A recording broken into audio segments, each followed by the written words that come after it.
My name is Morgan Webb, and I host a TV show on G4 TV, and it's called X-Play, and we cover the world of video games. We do reviews, we do developer interviews, previews, news, all that kind of stuff. I'm aware that people on the internet call me a gaming goddess. I've been called that in magazines.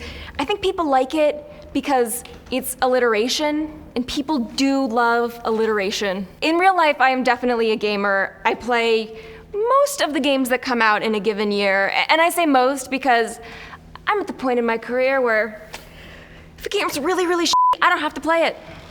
I make the young ones play those games as punishment.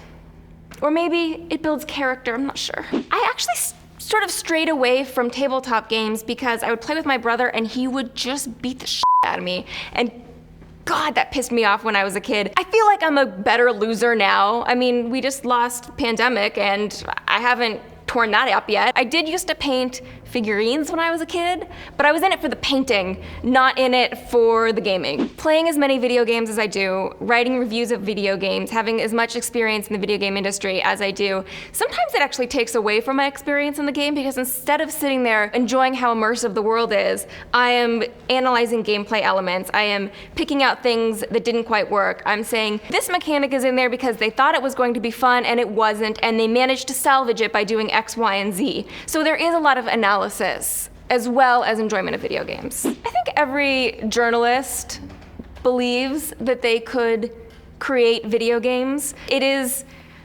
sort of infused with a bit of hubris. It's easy to criticize games, and it's harder than we think it is to make them, and it is such a collaborative effort. I think with the advent of all these technologies where you can make an indie game, I think we're seeing more and more gaming journalists start to dip their toes in those waters because they're in this industry because they love games so much. I do enjoy a solo experience a great deal. Co-op games are really on the rise right now, and it's kind of a special time where in a single-player shooter campaign, you can actually have 4 people working together towards the same goal.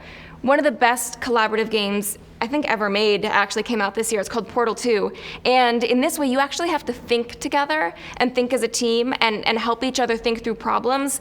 And this game is, I think, the height of collaboration in video games. I have played a lot of Magic the Gathering in my time. I remember many an earthquake drill in high school where we would all sit around and play Magic the Gathering. We played at lunch. I mean, it's better than talking to each other, right? I can't tell you how many decks I have had confiscated in high school because you're not allowed to gamble on school premises. If we were cool enough to be gambling, I'd probably be a different person today. I'm a nerd. I would say that nerd is just semantics. I mean, I think a nerd is somebody who's passionate about something, and it used to be a derogatory term. I think now we've kind of taken it over, and it's a good thing. It's something that we can be proud of. If somebody doesn't want to be called a nerd, I mean, I think that that's totally fair and that's their business, but we're in a time of the rise of the nerds. Nerds are on the ascension, so now it's time to be proud of it. Gaming is transcendent